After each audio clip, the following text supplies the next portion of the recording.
Hello, good afternoon all of you.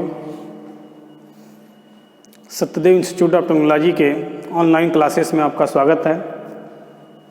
आज हम diploma in mechanical engineering के 4th semester में पढ़ाई जाने वाली सब्जेक्ट हाइड्रोलिक्स एंड न्यूमेटिक्स के बारे में बात करेंगे। इस विषय के प्रथम अध्याय में द्रव इंजीनियरिंग के बारे में परिचय कराया गया है, जो आज हम पढ़ने जा रहे हैं। सबसे पहले हम अध्याय 1, जिसमें इंट्रोडक्शन के बारे में दिया गया है, उसके बारे में जा रहे हैं पढ़ने। इस विषय के प्रारंभ में सबसे पहले हम लोग द्रव इंजीनियरिंग के बारे में जानेंगे कि आखिर जो द्रव इंजीनियरिंग होती क्या है, इसके अंतर्गत किन किन पॉइंट किन किन बिंदुओं पर चर्चा करते हैं।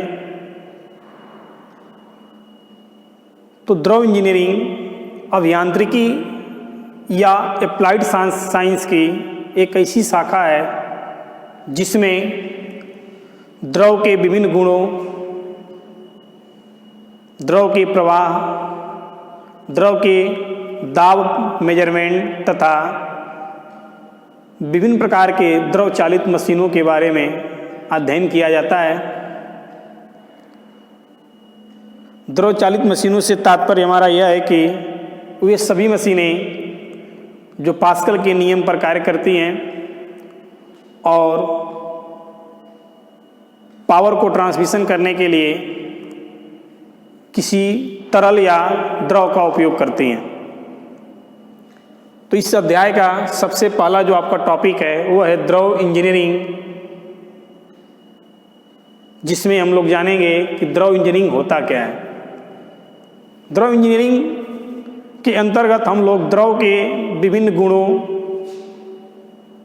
तथा द्रव के प्रवाह, द्रव के ऊपर लगने वाले दाब इत्यादि के बारे में अध्ययन करते हैं। तो आपको मालूम हो चुका होगा कि द्रव इंजीनियरिंग होता क्या है। यह विज्ञान की एक ऐसी शाखा है जिसमें हम लोग द्रव के विभिन्न पॉइंट या बिंदुओं पर अध्ययन करते हैं। इंट्रोडक्शन में आगे बढ़ेंगे तो सेकेंड पॉइंट हमारा आता है, वह है पदार्थ, जिसको हम लोग इंग्लिश में मैटर के नाम से जानते हैं। पदार्थ क्या होता है? पदार्थ हम उसे कहते हैं जो स्थान घेरता है, जिसका द्रव्यमान होता है या जिसे हम लोग स्पर्श करके महसूस कर सकते हैं, पदार्थ कहलाता है। ब्रह्मांड की वो सभी वस्तुएं, सभी पिंड जिनके पास कुछ न कुछ द्रव्यमान है, जो कुछ न कुछ स्थान घेरते हैं, जिनको हम स्पर्श कर सकते हैं, महसूस कर सकते हैं, वो सभी के सभी पदार्थ कहलाते हैं। पदार्थ मुख्यतः हमारे प्राकृतिक में 3 रूपों में पाया जाता है, जिसमें फर्स्ट होता है ठोस,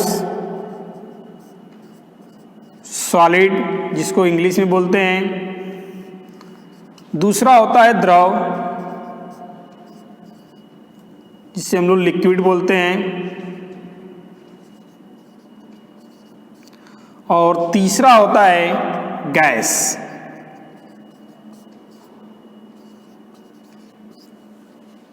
पदार्थ मुख्यतः हमारे प्राकृतिक में 3 रूपों में पाए जाते हैं, ठोस, द्रव और गैस। इस विषय का मुख्यतः जो पॉइंट है वो द्रव इंजीनियरिंग का ही है, इसलिए यहाँ पर हम लोग मेन रूप से, मुख्य रूप से द्रव के बारे में अध्ययन करेंगे। द्रव वो पदार्थ होता है जो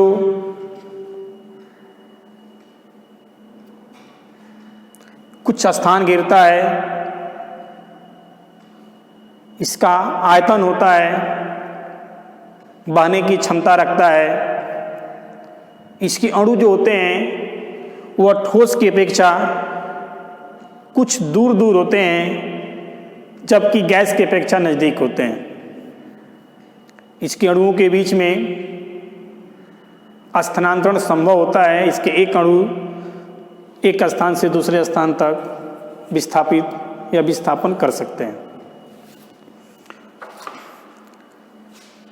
द्रव इंजीनियरिंग में द्रव, गैस तथा वाष्प को मिलाकर ही या इसका सम्मिलित प्रभाव को ही हम लोग तरल के रूप में जानते हैं, जिसको फ्लूइड बोलते हैं। तरल वो पदार्थ होता है जो सामान्य ताप पर बहने की क्षमता रखता है। इसकी कोई आकृति निश्चित नहीं होती है, जिस बर्तन में रखते हैं उसी बर्तन की आकृति को ग्रहण कर लेता है। इसके अंदर विरूपण प्रतिरोध भी बहुत कम होता है, अर्थात तरल के ऊपर बहुत कम कर्तन बल लगाने से ही इसका डिफॉर्मेशन या विरूपण होना प्रारंभ हो जाता है। अतः कह सकते हैं कि इसके प्रतिरोधन क्षमता भी बहुत कम होती है।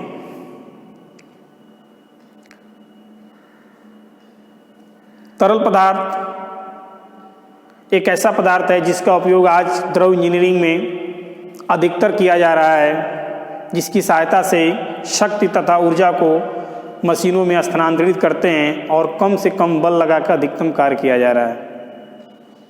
तो इस विषय का सबसे मुख्य पॉइंट जो हमारा है वही है तरल, फ्लूइड, जिसके बारे में आज हम लोग पूरा चर्चा करने जा रहे हैं। तरल की परिभाषा की बात करेंगे, डिफिनीशन इसका जो होता है, तरल वह पदार्थ है जो सामान्य ताप और दाब पर बहने की क्षमता रखता है, अपितु जिस बर्तन में रखेंगे उसी बर्तन की आकृति को ग्रहण कर लेता है।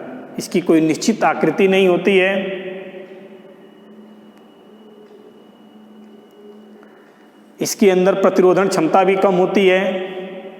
बहुत कम बल लगाकर ही इसकी आकृति को परिवर्तित किया जा सकता है। बात करेंगे तरल कितने प्रकार का होता है, तो तरल जो होता है मुख्यतः दो प्रकार का होता है। एक होता है वास्तविक तरल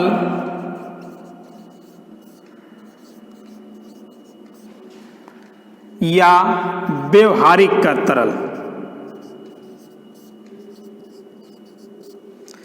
दूसरा होता है आदर्श तरल।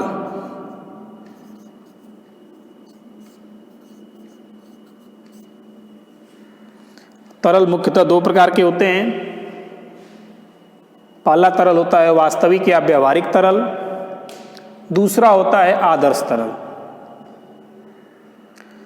वास्तविक तरल या व्यवहारिक तरल वह तरल होते हैं या उन तरल को कहा जाता है जिनके अंदर श्यानता का गुण होता है, संपीड्यता का गुण होता है या पृष्ठ तनाव रखते हैं।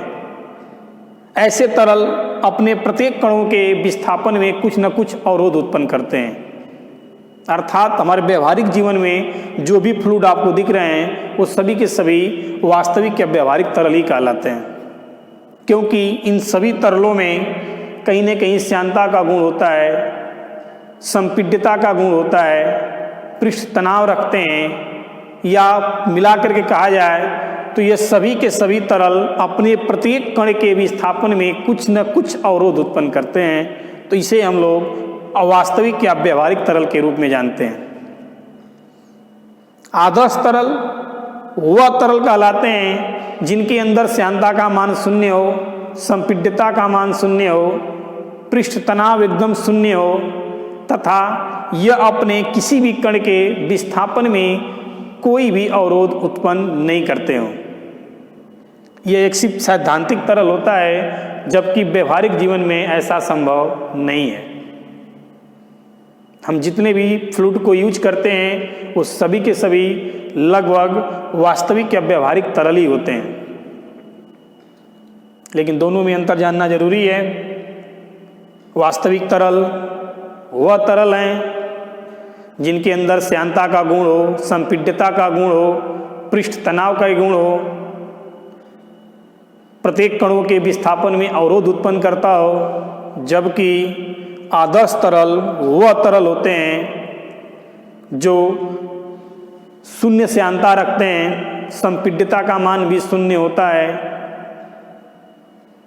अपने कणों के व्यवहार में अवरोध उत्पन्न नहीं करते हैं, आदर्श तरल कहलाते हैं। तो आपको मालूम हो चुका होगा कि तरल क्या होता है, कितने प्रकार के होते हैं और इनका काम क्या होता है। इंट्रोडक्शन के अगले स्टेप में चलेंगे तो जानेंगे कि द्रव चालित तरल क्या होता है। द्रव चालित तरल, जिसको इंग्लिश में हम लोग हाइड्रोलिक्स फ्लूइड के नाम से जानते हैं। हाइड्रोलिक फ्लूइड, हाइड्रोलिक फ्लूइड या द्रव चालित तरल वह तरल होते हैं जो द्रव चालित मशीनों में शक्ति तथा ऊर्जा स्थानांतरण करने के कार्य में आते हैं। इन तरल के माध्यम से ही द्रव चालित मशीनों में पावर ट्रांसमिशन किया जाता है, ऊर्जा को एक स्थान से दूसरे स्थान पर ट्रांसफर किया जाता है, या कहा जाए कि इन तरल की सहायता से ही जितने भी द्रव चालित मशीनें हैं उनको परिचालित किया जाता है। इन्हें ही हम लोग द्रव चालित तरल के नाम से जानते हैं, जिसमें खनिज आयल इत्यादि आते हैं। खनिज आयल इत्यादि द्रव चालित तरल कहलाते हैं। इंट्रोडक्शन के अगले स्टेप में हम लोग जो इस चैप्टर का सबसे महत्वपूर्ण टॉपिक है, प्रॉपर्टीज ऑफ फ्लूइड, तरलों के गुण, जिसको बोलते हैं प्रॉपर्टीज ऑफ फ्लूइड, तरलों के गुण।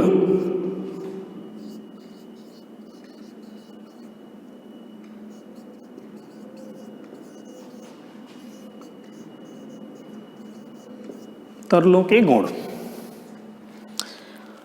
अब इसमें हम लोग तरल के जो मेन गुण होते हैं, जो मुख्य गुण होते हैं, उनके बारे में अध्ययन करेंगे, जिसकी सहायता से द्रव इंजीनियरिंग सब्जेक्ट या विषय को समझना हमारे लिए आसान होगा। इन प्रॉपर्टीज के माध्यम से ही हम द्रव इंजीनियरिंग के मुख्य बिंदुओं को समझ सकते हैं। इसलिए इस विषय के प्रारंभ में ही इंट्रोडक्शन के नाम पर हमें विभिन्न प्रकार के द्रवों के गुणों के बारे में परिचय कराया जा रहा है। प्रॉपर्टीज ऑफ फ्लूइड में जो सबसे पहला जो गुण होता है वह होता है आपका तापमान तथा दाब का प्रभाव। तापमान तथा दाब का प्रभाव, जिसको बोलते हैं effect of temperature and pressure. इसका मतलब ये हुआ कि द्रव इंजीनियरिंग में द्रव वाष्प या गैस के ऊपर या तरल के ऊपर टेम्परेचर और प्रेशर का क्या प्रभाव पड़ता है। क्या किसी द्रव के ऊपर टेम्परेचर का मान बढ़ाने से उसके विभिन्न पहलुओं में परिवर्तन होता है या नहीं होता है। दाब का मान परिवर्तित करने पर कुछ प्रभाव पड़ता है या नहीं पड़ता है। यह सबसे प्रॉपर्टीज ऑफ फ्लूइड में सबसे पहला पॉइंट हमारा यही है कि क्या किसी द्रव के तापमान को बढ़ा दिया जाए तो उसके विभिन्न प्रॉपर्टीज या गुणों पर क्या प्रभाव पड़ेगा, या उसके दाब को बढ़ा दिया जाए या घटा दिया जाए तो क्या प्रभाव पड़ेगा। तो आइए जानते हैं कि द्रव इंजीनियरिंग में प्रॉपर्टीज ऑफ फ्लूइड का जो पहला पॉइंट है टेम्परेचर एंड प्रेशर इफेक्ट, इसके बारे में जानते हैं। तो इसको जानने के लिए हमें द्रव और गैस दोनों को अलग अलग से समझना पड़ेगा। सबसे पहले हम चलते हैं द्रव के ऊपर कि आखिर किसी द्रव है, कोई फ्लूइड है, यदि उसके ऊपर हम टेम्परेचर और प्रेशर को परिवर्तित करते हैं तो क्या प्रभाव पड़ता है या क्या नहीं प्रभाव पड़ता है, उसको जानेंगे। तो आप जानते रहिएगा कि द्रव जो होता है एक असंपीड्य पदार्थ होता है। द्रव जो होता है एक असंपीड्य पदार्थ होता है, अर्थात किसी भी द्रव का तापमान बढ़ाने से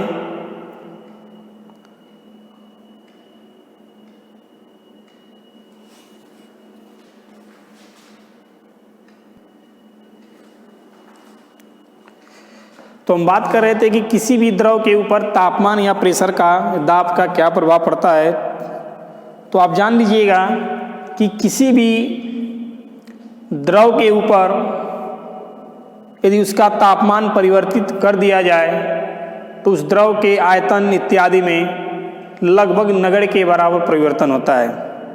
वही बात दाब के ऊपर भी अप्लाइड होती है कि यदि किसी द्रव का दाब घटाया या बढ़ाया जाता है तो उसके आयतन पर क्या प्रभाव पड़ता है। तो इसमें भी उसका आयतन लगभग नगण्य के बराबर ही होता है। अर्थात मिलाकर के कुल कहा जाए तो द्रव के ऊपर तापमान और दाब का जो प्रभाव होता है वो नगण्य के समान होता है, अर्थात बहुत कम प्रभाव पड़ता है, जिसको हम लोग नगण्य के बराबर ही मान के चलते हैं।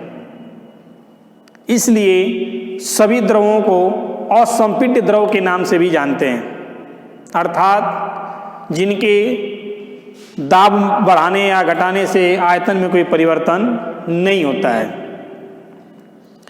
यदि वही हम गैस की बात करें तो गैस के ऊपर तापमान का प्रभाव डायरेक्टली पड़ता है, अर्थात यदि किसी गैस का टेम्परेचर बढ़ाया जाता है तो उसका आयतन भी बढ़ना शुरू हो जाता है, या यदि उसका आयतन घटाया जाता है तो उसका टेम्परेचर भी घटना शुरू हो जाता है। तो गैसों में टेम्परेचर जो होता है वो सीधे आयतन के समानुपाती माना जाता है या होता है।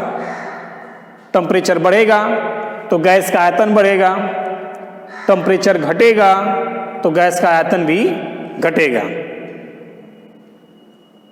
उसी प्रकार यदि दाब की बात किया जाए तो गैस के ऊपर प्रेशर जो होता है उसका प्रभाव सीधे विलोमापाती होता है, व्युत्क्रमापाती। अर्थात जब किसी गैस को दाब बढ़ाया जाता है तो उसका आयतन जो होता है वो घट जाता है, यदि दाब को कम किया जाता है तो आयतन उसका बढ़ जाता है। तो हम जान चुके हैं कि किसी भी द्रव इंजीनियरिंग में द्रव के ऊपर टेम्परेचर और दाब का प्रभाव नगण्य होता है, इसलिए द्रव को असंपीड्य द्रव भी कहा जाता है। गैस के ऊपर तापमान का प्रभाव सीधे समानुपाती होता है आयतन के। दाब का जो मान होता है वो व्युत्क्रमापाती होता है आयतन के। फिर से समझ लीजिएगा, किसी भी गैस का यदि तापमान बढ़ाया जाएगा तो उसके आयतन में भी वृद्धि होगी, तापमान को कम किया जाएगा तो आयतन भी धीरे धीरे कम होना शुरू हो जाएगा। प्रेशर जो होता है वो सीधे विलोम में होता है, प्रेशर बढ़ेगा तो आयतन घटेगा, आयतन बढ़ेगा तो प्रेशर घटेगा। तो इसलिए गैस को हम लोग संपीड्य द्रव के रूप में जानते हैं। यह कंप्रेसिबिलिटी का गुण रखता है, जबकि द्रव जो होता है यह असंपीड्य होता है, नॉन कंप्रेसिबिलिटी का गुण रखता है। इसको कभी दबाया नहीं जा सकता है, इसको दबाया जा सकता है। इसके आयतन को परिवर्तित नहीं किया जा सकता है। आकृति भले चेंज हो जाए, आयतन कभी द्रव का चेंज नहीं होता है, जबकि गैस के आयतन को परिवर्तित किया जा सकता है। इसको एक बड़े बर्तन से छोटे बर्तन में, छोटे बर्तन से बड़े बर्तन में स्थानांतरित किया जा सकता है। तो आज के इस प्रथम लेक्चर में हम लोग द्रव इंजीनियरिंग के प्रथम अध्याय इंट्रोडक्शन के बारे में थोड़ा बहुत जो परिचय प्राप्त किए हैं, इसको आज यहीं पर हम लोग